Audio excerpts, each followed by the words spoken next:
Такое ощущение, что такое соул, кантри, джаз. Дмитрий, это и первое, и второе, и третье. Потому что это шоу «Уральские пельмени».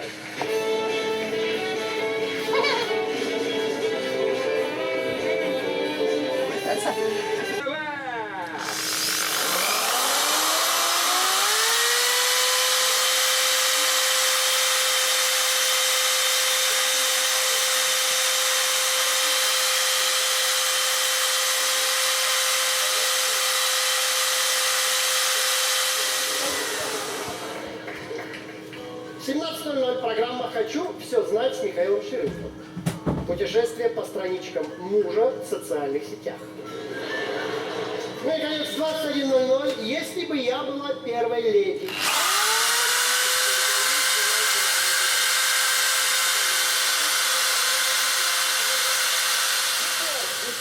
Муж с работы пришел, голодный. Быстрее давай, я здесь черт не давай.